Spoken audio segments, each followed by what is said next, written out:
Honda has a reputation for making cars that are safe, affordable, and reliable. But believe it or not, recently it ranked last in a survey among Honda car owners. Apparently, Honda's losing general appeal in consumers' minds. Today, we're looking at why Honda's appeal has taken a hit in recent times and what all this means. Basically, it looked at 18 mainstream car brands, and based on data collected, it rated each on a scale of 1,000 maximum points. They did the mass market and premium brands separate. Now, the average score for the mass market segment was 841. But here's the interesting thing. Out of all brands, Honda got a score of 824. To put that into perspective, it scored below average. And not just that, it came in dead last. Believe it or not, top score for the mass market category was Dodge, with a score of 882.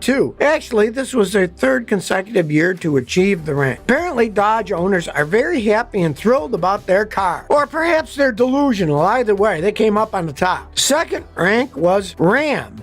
But here's the thing. Customers who typically are interested in Hondas are usually those who are more budget conscious and practical compared to, say, the type of person who goes for a Dodge muscle car or a Ram truck. Looking for power, for the thrill of driving, you're already in a different mindset, and after you buy your dream car, you'll probably still love driving it, whereas if you're driving a Honda, you're getting something more practical. So in a way, you have to understand that perspective when you're talking about car brand appeal. You see, the thing about Honda is that for years, it's prided itself in making affordable cars that'll last over 200,000 miles or more. Well, no one expected Honda to rank the best. Ranking dead last was also not expected, and that's gotta hurt. Actually, it's been a growing trend with Honda losing its appeal as a brand in general. That's not to say that Honda's completely bombed over other surveys or ratings. 2021 Honda Passport won Car and Driver Editor's Choice for Best Midsize SUV of the Year. Both the 2022 Honda Civic Sedan and the 2022 Honda Civic Hatchback won the Insurance Institute for Highway Safety's Top Safety Plus Pick Award. And Honda also scored the title of Best Overall Brand for its budget-friendly and safe lineup in Kelley Blue Book's 2022 Brand Image Awards.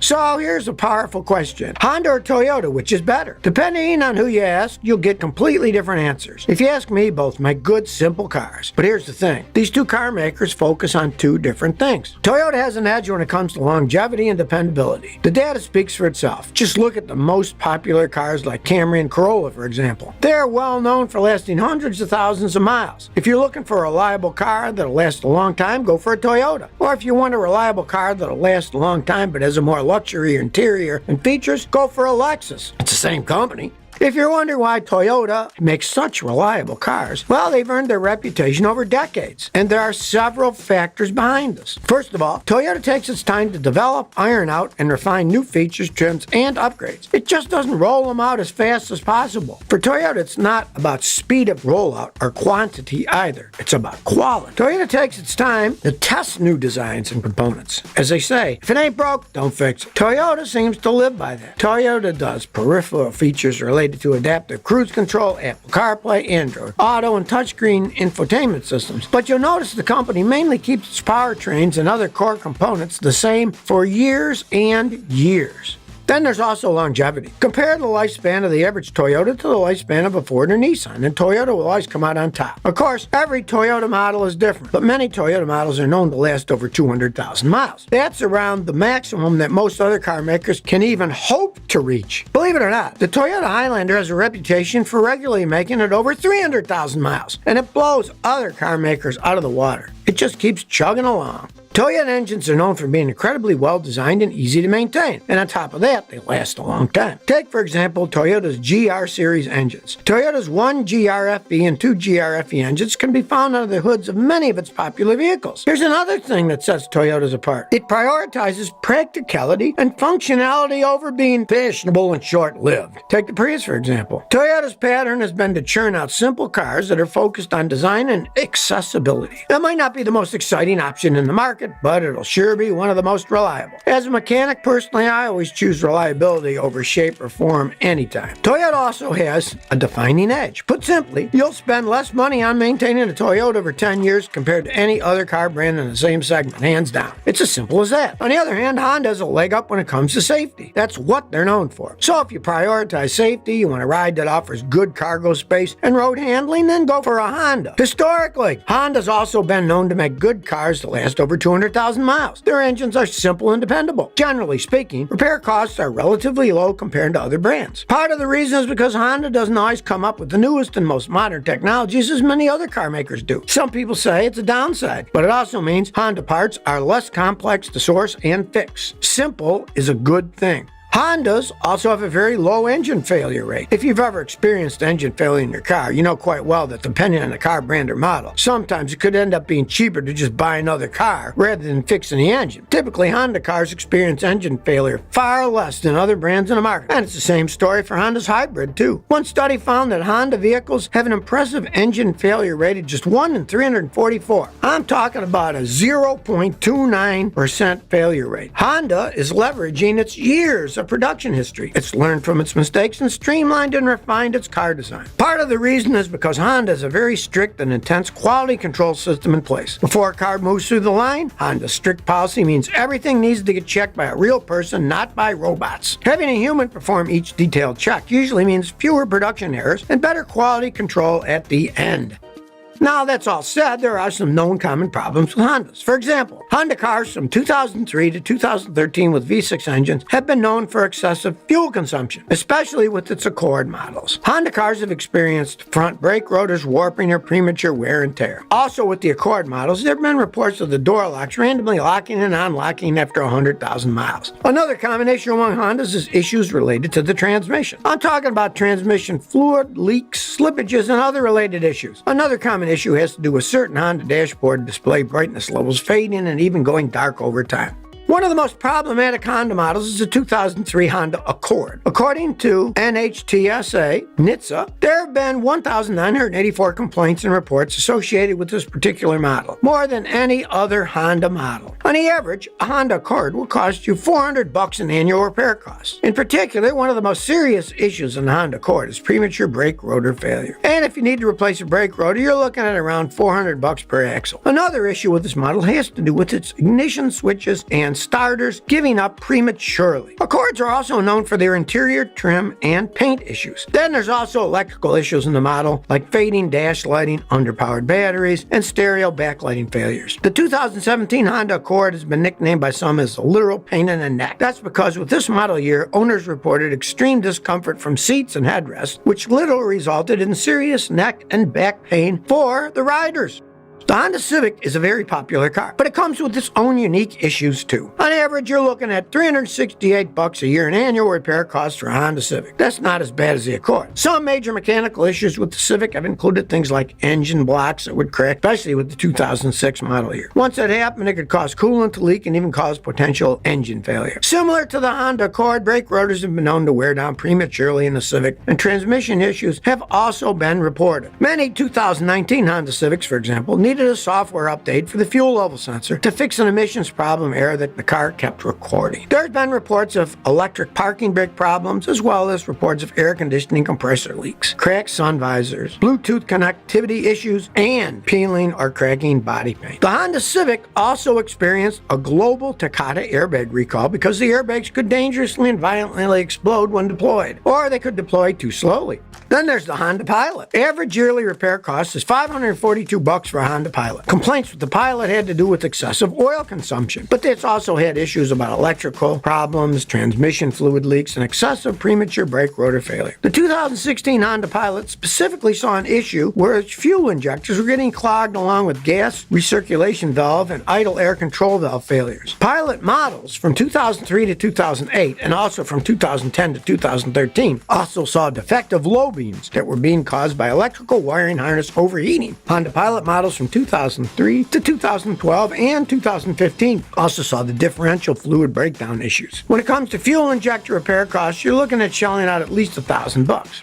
And lastly, there's the Honda Fit. Average annual repair cost of the Fit is $390. The car doesn't have as many reported customer complaints as other Honda vehicles, but that doesn't mean that it has zero complaints either. Some of the Honda Fit's most common issues are things like premature engine failure, bad starters, power steering failure, and faulty ignition coils. Speaking of ignition coils, ignition coil replacement costs are about $200. Just like the 2017 Honda Accord, the 2015 Honda Fit gave many of its drivers serious back and neck pain because of seating and headrests. On top of it all, Honda Fits from 2007 to 2010 had reports of cracked front door armrests. The 2009 model also had issues with body paint and clear coat wearing, peeling, and cracking. The Honda HR-V and CR-V are both crossovers. I'm talking about sibling rivalry here. Funny enough, recent U.S. sales data show that one's selling strongly while the other is dying. In 2022, Honda sold some 76,579 CR-Vs. Fast forward a year, and that number jumped to 99,017. That's an increase of 30%. Right now, it's the fourth best-selling crossover in the U.S. after Tesla Model Y, Toyota RAV4, and Nissan Rogue. But it's a different story for the Honda HR-V. It's dying. In 2022, Honda sold 55,953 units of the HR-V. But by May 2023, that number dropped to 35,474. It's a drop of almost 37%. So what happened to the HR-V? Why is it on its way out? Well, just look at the 2023 CR-V versus the HR-V and you'll get the short answer. First is the size. For the 2023 model, Honda redesigned the HR-V to revamp it and revive the nameplate. It's grown in size, it's longer, wider, and a bit more modern in design compared to the previous model year. But the 2023 CR-V remains larger still. In fact, it's 5 inches longer, 1.1 inches fatter, and 3.1 inches taller. The larger size for the CR-V also means more cabin and cargo space. It offers 39 cubic feet behind the rear seats, compared to the HR-V's 25 cubic feet. That's a difference of 11 carry-on suitcases in the CR-V, compared to just 7 in the HR-V. Or if you fold the rear seats down, you get 77 cubic feet of space in the CR-V, compared to the HR-V's 55 cubic feet. The CR-V also has a longer history. It came out in 1995, meaning it has a 20-year fan following and advantage over the HR-V, which didn't arrive stateside until 2015 and is only in its second generation. The 2023 CR-V also has 5 trims for more customization, whereas the HR-V only offers 3. Lastly, the CR-V has more upscale amenities that are available, like a Bose sound system. But don't get me wrong, the HR-V does have a few features that are better than the CR-V. If you ask me, I say the main area where the HR-V shines is the price advantage. The HR-V is nearly $5,000 cheaper than a CR-V, so it's much easier on your wallet. A 2023 CR-V starts at $28,410, while a 2023 HR-V starts at $23,800. Or if you're wanting a 2024 model, well, the 2024 CR-V starts at $29,500 compared to a 2024 HR-V, which starts at $24,100. Last year, Honda confirmed that 2 of the new 30 EVs expected to debut by 2030 will include a duo of sports cars. The first will be a flagship successor to the Acura NSX. That said, Honda typically only rolls out a new NSX when it has something to prove, something to boost its reputation. Interestingly, last year, Honda says it doesn't plan on producing a Civic Type R EV until solid-state batteries are ready. So if Honda won't compete in the Type R without solid-state batteries, it's hard to picture Honda treating the NSX any differently. The second sports car is less clearly defined as a specialty model. Expectations are that we may get a look at the second sports car later this year. Honda Motor Europe's president, Tom Gardner, said the company loves a sports car and loves performance. He also said that who knows just how soon we might see one from Honda, which might be somewhat of a hint. Some Honda fans have been long begging Honda for a comeback for the S2000, which was discontinued in 2009. So there's a slight chance that could happen, but to be honest, I really doubt Honda would revive the nameplate with an electric successor. Most likely, the second electric sports car might look something similar to the 2017 Honda Sports EV concept, although the design would obviously need to be updated. Regardless, Honda has a lot of projects underway. Recently, it agreed to make F1 engines for Aston Martin starting in 2026. Actually, this comes as a huge surprise because Honda left F1 back in 2020. So why did Honda change its mind? And why is Aston Martin jumping ship to switch from Mercedes to Honda? Here's the thing. Honda did originally plan to leave F1 racing, but the company decided to stay and continue supplying Red Bull with Honda engines after F1 froze the current regulations. Rival engine manufacturers have been using the engine freeze to start preparations for 2026.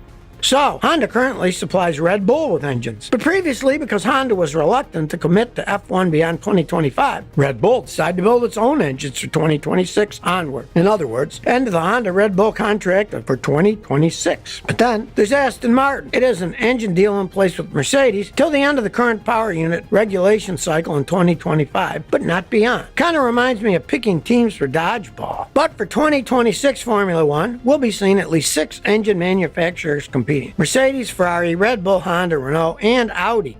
But here's another question. Why did Aston Martin decide to switch from Mercedes to Honda? Right now, Aston Martin is in second place in this year's constructors standings. It's largely due to its success in poaching top engineers from Red Bull and Mercedes. Now, Aston Martin has only said good things about its collaboration with Mercedes, but the company decided to build its own wind tunnel that's due to be completed in 2025. And once that happens, Aston Martin plans on moving more of its development in-house.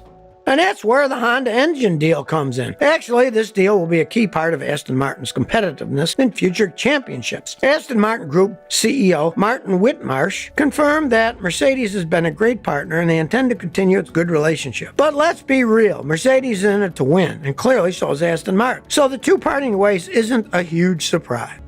But now you tell me, what's your impression of Honda as a brand now compared to 10 years ago? Please share by commenting below. If you like this video, please like, share, and subscribe. Thanks for your support.